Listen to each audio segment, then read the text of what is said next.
Time Podcast, a 30-minute mini version of the In-Wheel Time Car Show that airs live every Saturday morning, 8 to 11 a.m. Central.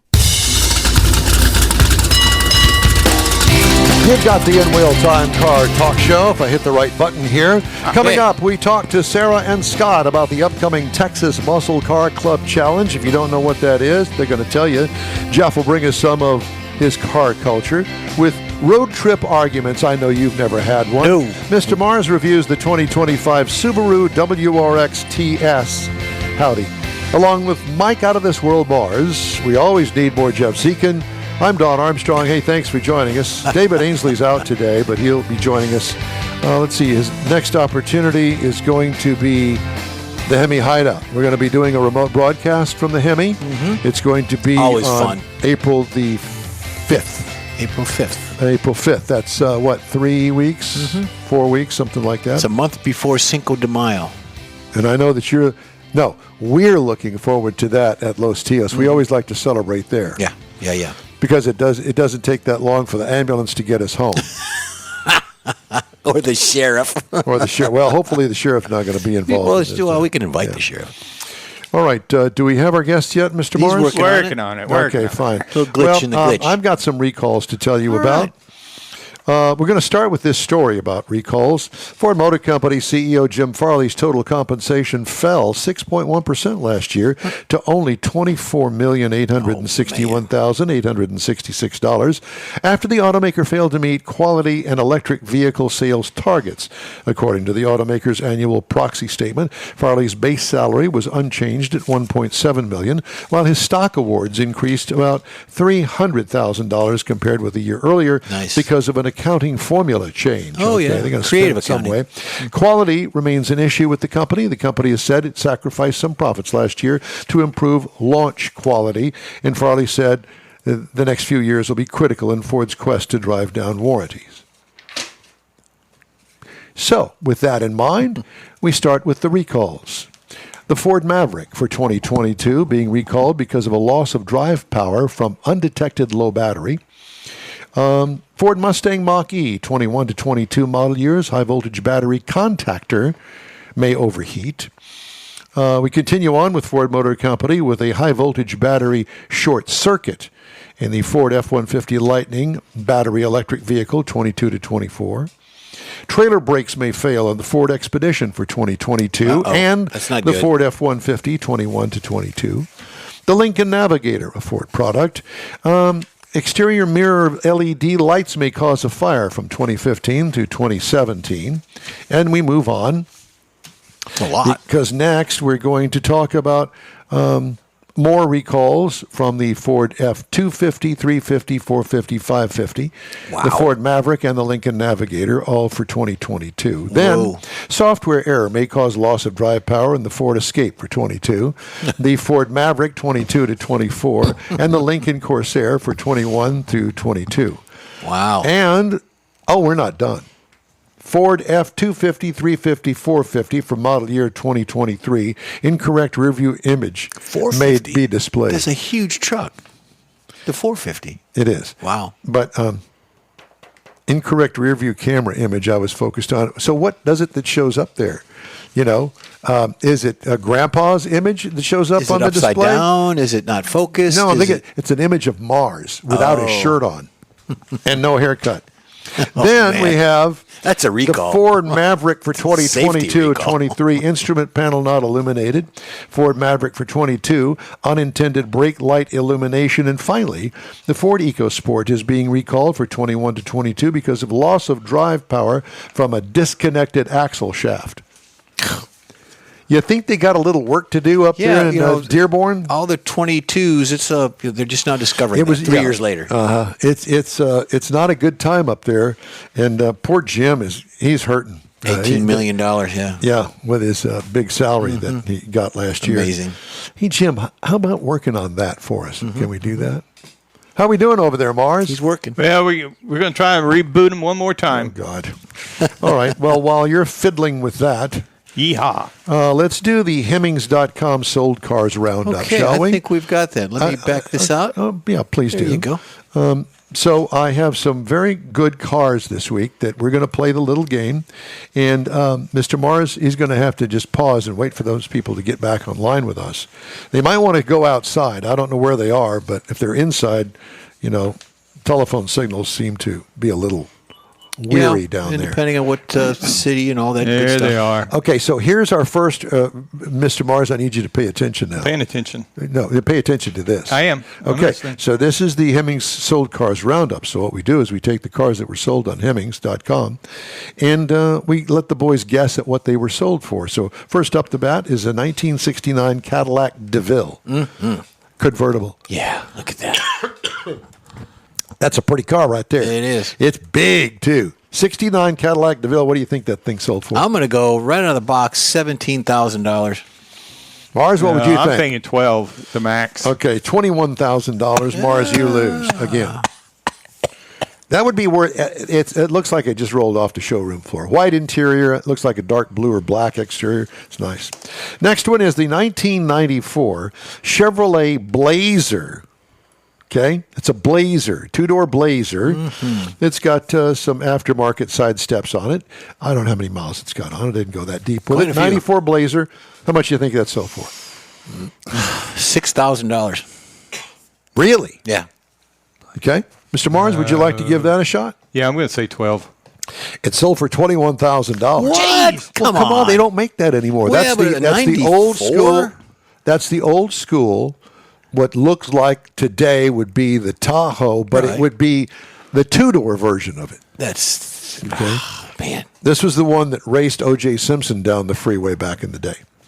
All right. Next up is my car, the 67 Chevrolet Camaro. This is a first-year model. Now, we don't know how original it is, and the price really doesn't depict this is a little hint for you here, really doesn't depict exactly as a true, beautiful, complete, restored 67.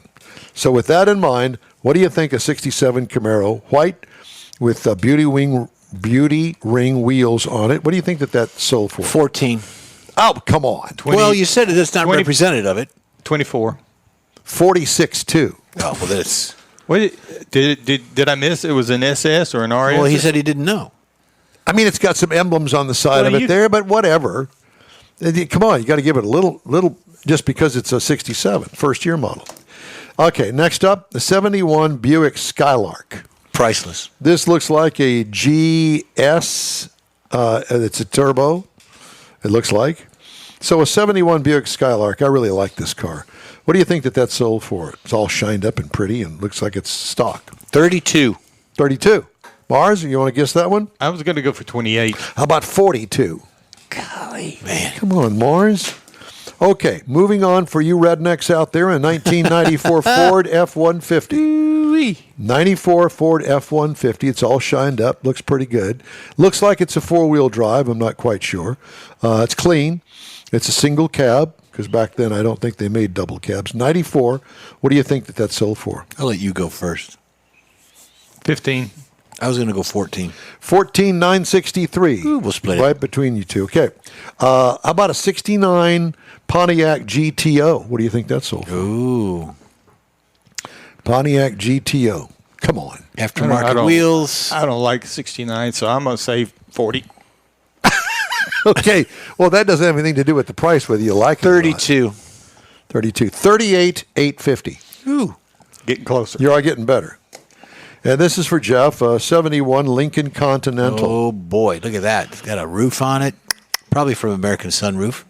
Yeah, that's the one that they built and then sent it out to somebody, and then they took the Sawzall to the roof. Exactly. Got the hideaway headlights. Always leaked.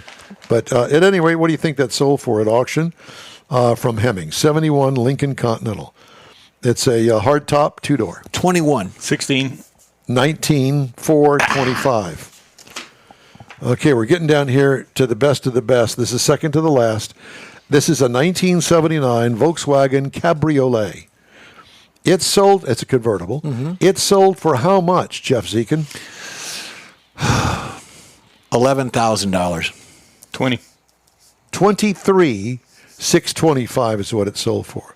Now, we're going to go to Nederland, Texas. Yeehaw. And we found it on the used car lot down there, and it's a 1973 Citroen SM. Citroen SM. Don't ask me what SM stands I for. know what you it can sounds. use your imagination I'm as using it. SM. I've got an imagination. I know you do. So what do you think that 73 sold for, Mars, down at the I'm used car still trying to lot? figure out how to spell it. Okay. I would say 14. How much? 14. 14? 17. Well, guess what? It sold for $14,700. You know why he knew it? 'Cause he bought it. He's Yeah. been scouting it He's off been- for a yep. month and It's a my half. neighbor's car there. Oh, God. Gee whiz.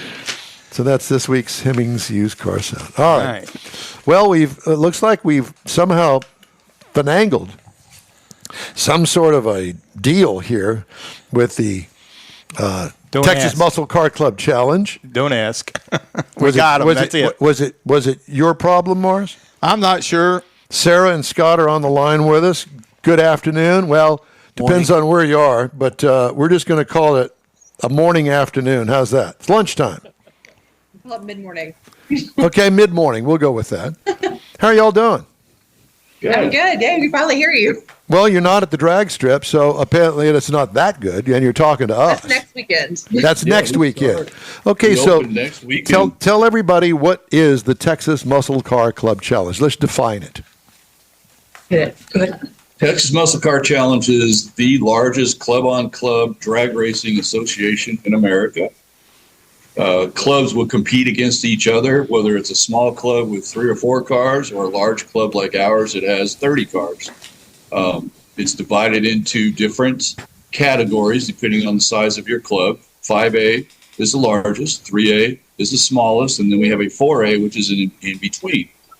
We also do individual, so you can sign up for what we call driver's rewards and compete individually against other drivers that are signed up for driver's reward. But the main emphasis is club on club or team on team, however you want to term it. Huh. Well, so how you don't go to every NHR race across America. How do you select where you go drag racing? A lot of it is, I'll give you a brief overview of how I did the schedule this year. Please, yes. I called a number of tracks throughout Texas and Oklahoma, kind of presented to them what we do. It's a bracket racing association, Right. so presented that to them, told them what we're about and how our fee setup is. Gave them the opportunity to give us some dates that work for them. A couple of tracks weren't interested. Some tracks, like we're going down to Houston this year. We've never been there. I've been there to visit, to check it out, but we've never been there to race. They're interested in having us. Some tracks we've been to before. They're interested in having us back. So we've kind of spread it out this year where we're going to Houston, we're going to San Angelo, we're going up to Thunder Valley in Oklahoma, but we're also staying around the Metroplex and going to Extreme and going to the Motorplex because we've been there before.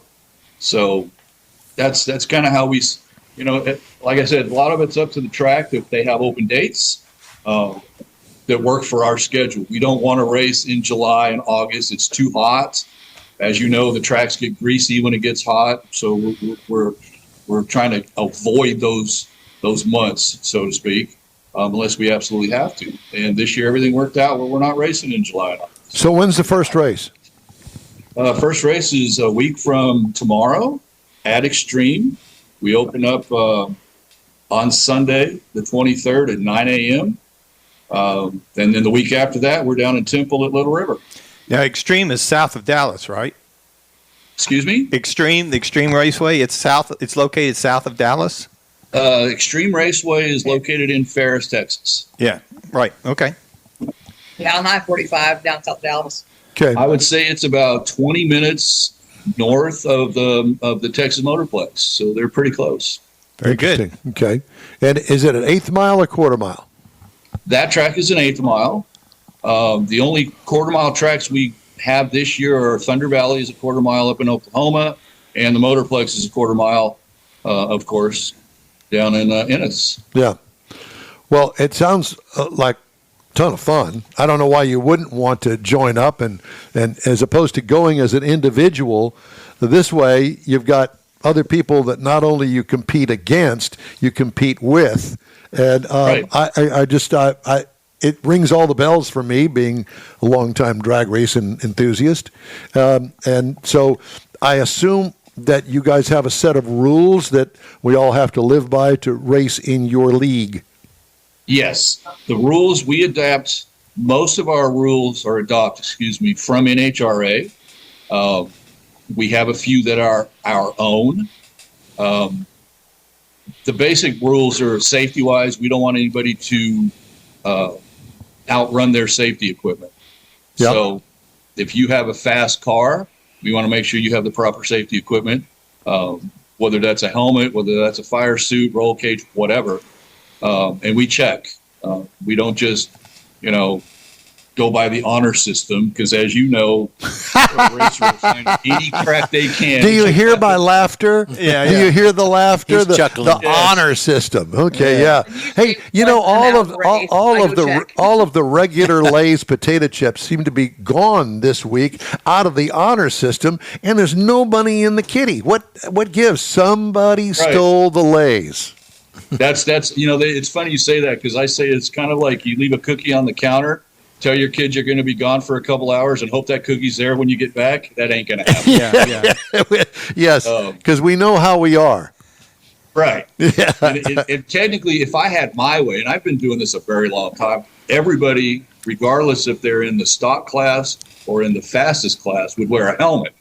We can't do that because we'd get a lot of pushback, but we do require from, I think it's King class on up, you have to have a helmet. You have to have a fire jacket. Everybody has to have pants. And we get some pushback. Well, that let me Leave Don out. We're out.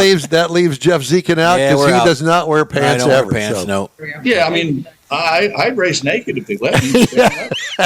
Yeah, especially June and September. Yeah. Right. Especially and that's so. where we get the pushback is some of the people, it's too hot to wear pants. And I'm like, look, I wear a full fire suit with a helmet. So don't tell me how hot it is. Yeah. Unless you're in my shoes. Well, it sounds like a ton of fun. How do we get more information? I'm a drag guy, and I want to go drag racing, and I'm interested in your club.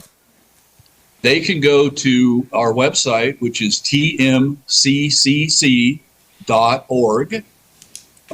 Once they go there, they will pull up everything. That gives every class, rules, pictures, all of our sponsors. It even has a link to our forums where they can go into the forums and sign up for the forums. And once they do that, then myself or Sarah or our vice president can approve them, and they can get in there and see things. They can post, even, excuse my language, but even as much as something for sale, or they're trying to buy something. We have designed our website so that anything they want to know is there. It's even got our email addresses on it. If they got a question, they can email us. Sounds great. Hey, it's great to talk to you guys. tmccc.org for Texas Muscle Car Club Challenge. Mm-hmm. And we look forward to a good season with you guys. And hopefully we'll see you when you come to Houston. Well, we're hoping, to be honest with you, Fingers crossed. we're hoping to see you guys when we come down to Houston in a few weeks. You never know. You And guys we'll- can't make a podcast. Hopefully you can at least race. And and if nothing else, we'll have our pants on. Good to talk to you, Sarah and Scott. Y'all take care, okay? Hey, just ahead, Mars has his review of the 2025 Subaru WRX TS. Is that true, Mars? Is it a TS? Yep. New for 25. Wow. Okay, along with Jeff's car culture feature on road trip arguments. God, here we go. The In Real Time Car Talk Show is back in 2 minutes. The Tex-Mex dining experience is defined by Lupi Tortilla, your destination for Texas's best beef fajitas and frozen margaritas. Since 1983, Lupi Tortilla has served authentic and time-tested recipes made with the freshest ingredients. Atmosphere is part of the award-winning experience at Lupi Tortilla, all developed in a little house near Highway 6 and I-10 in West Houston. Visit any of the Lupi Tortillas and you'll see the same attention to detail in each and every location. Start your loopy experience with queso flammeado and guacamole, along with a classic frozen margarita. Dine on famous loopy beef and chicken fajitas, or pepper shrimp brochette, or a fish or vegetarian entree, and finish with a scrumptious flan for dessert. Find Loopy Tortilla in Houston, College Station, Beaumont, Austin, San Antonio, and Dallas-Fort Worth. There's a Texas location near you. The recipes are authentic and time-tested. The ingredients always fresh. Loopy Tortilla, he's pretty good. You own a car you love. Well, why not let Gulf Coast Auto Shield protect it? Houstonian John Gray invites you to his state-of-the-art facility to introduce you to his specialist team of auto enthusiasts. We promise you'll be impressed. Whether you're looking to massage your original paint to a like-new appearance, apply a ceramic coating, install a paint protection film, nano-ceramic window tint, or new windshield protection called ExoShield, Gulf Coast Auto Shield is where Houston's car people go. Curbed your wheels? Instead of buying new, why not have them repaired? How about a professionally installed radar detector? Gulf Coast Auto Shield does that too. Get a peek inside the shop and look at the services offered by getting online and heading to gcautoshield.com. Better yet, stop by their facility at 11275 South Sam Houston Tollway, just south of the Southwest Freeway, and get a personal tour. Gulf Coast Auto Shield is your place to go for all things exterior. Call them today, 832-930-5655 or gcautoshield.com. In-wheel time hits the road, literally, when we join the Hot Rod Tour of Texas on April 26th. Check out our link to the website through inwheeltime.com. And thanks for being with us today. We really appreciate that. I did want to mention that we are going to also be at the Hemi Hideout on April the 5th. It's an open house. Bring $10 cash. Come on out for the open house. We'll be there from 10 to noon or 1 or whatever it is. They would like for you to make reservations and remind you that no one under 12 That's right. is coming in. Okay. Thank you, sir. Time now for Jeff's Car Culture. Road trip arguments. Oh, God, we've all had them. No, we haven't. Not all of us. But this is a survey done it's been done in the United States and also in Great Britain. So they say that 1 in 3 admit to an argument. More than a third of drivers admit to having an argument while driving in their car. This study found that there was about 36% of motorists confessed to having carguments. That's what they're called. Carguments, okay. All right. So one part of the survey, about 2,000 motorists discovered that 50% of the ages of 25 to 44 argued while driving, compared to just about a quarter, 25% of people over 70 get in arguments with Martha or Gladys, whoever they are. It's been revealed on the state side that 46% of people admitting to bickering behind the wheel, but not surprising. Most disagreements occur between partners and break out when setting out for the day. That woman's got a road map in her hand. There's also a little theme with these photographs I'll tell you at the end. A similar number, about 25% of people also get into arguments while visiting with family members in the car, or going on a family trip. About 21% of people said that in-car conflicts were caused by what? Shopping tips. Oh, my God. Who does that? I'm thinking it's the women. So just saying. About 46% of all arguments centered around directions, while about 39% are based on standard driving procedures. Turn left here, you're going too fast, watch out for that school bus, all that stuff. The stress of leaving on time for a summer holiday or a day together in that confined environment of a car is a perfect recipe for an argument. You want to add children to the equation, or perhaps the in-laws? Not so much of a question in an argument, but it's going to happen. When it starts, no one knows. And then there's those driving hundreds of miles who have no longer being able to get out of the car to start their disagreement. So it's also amusing the era of satellite navigation, directions, and choice of route. All that technology, arguments still happen. So be careful. Driving is a complex task that requires drivers' full attention in order to get from A to B without incident, but research has revealed a large portion admit to having in-car arguments. There you go. God. There are a couple of those that come to mind. And well, we're going on Hot Rod Tour. One of those arguments, and that was with a former wife. Just saying. Just thought I'd throw that out there. Oh, boy, okay. All right, time now for this hour's car review. Speaking of wives, Mike Mars has a review of the Subaru WRX TS. Yes, and it's interesting to note that the TRS is a new trim level for this year. Wait a minute. Wait. No, no the TRS. TS, my bad. I'm reading ahead. The WRX TS is a new trim level for 2025. So there are 4 this year: the Premium, the Limited, the TS, which is the new one, and then the GT. We were talking about the TS. That's one we were driving. Now, this is a sports sedan. So it's kind of the TS is a sportier track model. It's not for the track, but it's more directed towards the track with the way it's set up, the way things, the technology and things. Just that it move has. on. Up front, you're going to find the LED headlights. You're going to find they're automatic on, but they have height adjustment and they have steering responsive. So it's really cool. So you get the headlights to turn when you want them to. Got black mirror side covers. Got a rear lip spoiler that's black. So it's got a lot of black trim pieces to go on this thing, including the wheels to give it that sporty look. Now, it does also, I was interested to find out that it has an aluminum hood. Now, that scoop that's on it that everybody knows from the WRX, that is part of that aluminum hood. And the front fenders are also aluminum. Because some gold Brembo braking system set up on it. Now, we were rolling on the 19-inch aluminum wheels, which are standard on the TS package. And it does not have a spare. It has a retire repair kit, so you need to know that. And it also has the moon roof delete. Again, back to that performance concept of this particular trim level. Now, inside, you're going to find the black ultra suede, and leather seating surfaces. Front seats are heated. There are Recaro seating up front in this particular model. It's a 60/40 rear folding seat. Now, it does have an 11.6-inch multimedia monitor in the middle of it. Now, this is the audio, AC, the phone, your rear vision camera, all that's going to be in there, your convenience controls. Now, it has a new 12.3-inch digital gauge cluster for the driver. That's where you're going to find all your performance settings and that you can set up to monitor how your vehicle's doing.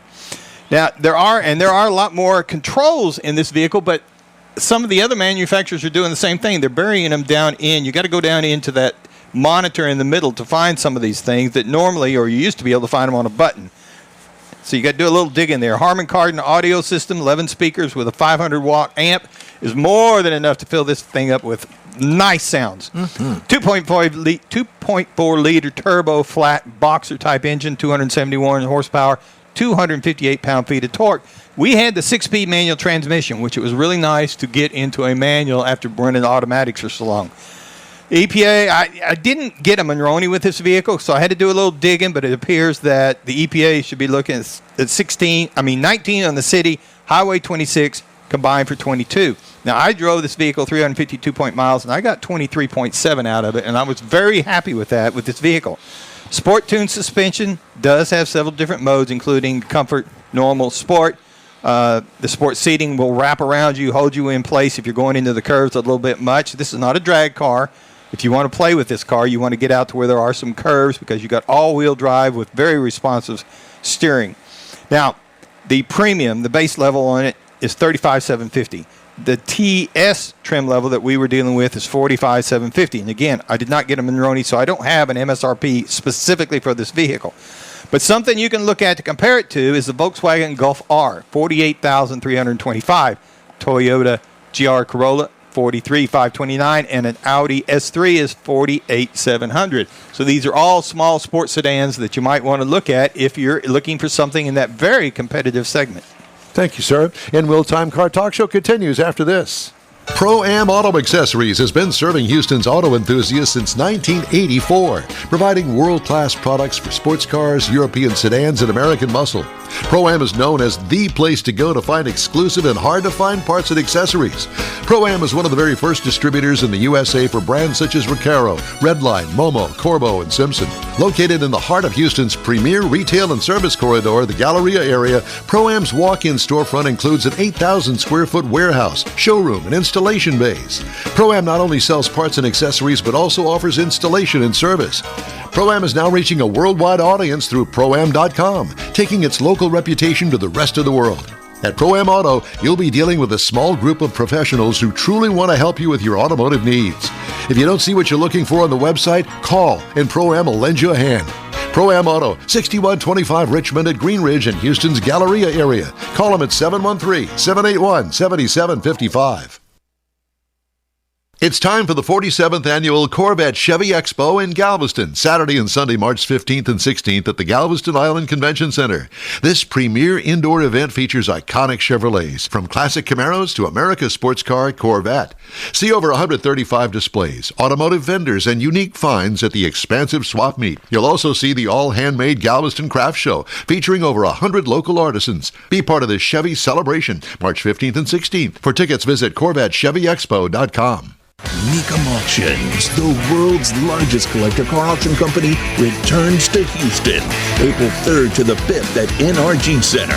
Join us for the fun, fast-paced, high-energy Mecum experience with 1,000 vehicles up for grabs. For avid collectors, first-time buyers, and enthusiasts of all ages, there's something for everyone. Bring home your dream car. Register to bid and buy spectator tickets now at Mecum.com. That's it for this podcast episode of the In Wheel Time Car Show. I'm Don Armstrong, inviting you to join us for our live show every Saturday morning on Facebook, YouTube, Twitch, and our InWheelTime.com website. Podcasts are available on Apple Podcasts, Spotify, Stitcher, iHeart Podcast, Podcast Addict, TuneIn, Pandora, and Amazon Music. Keep listening, and we'll see you soon.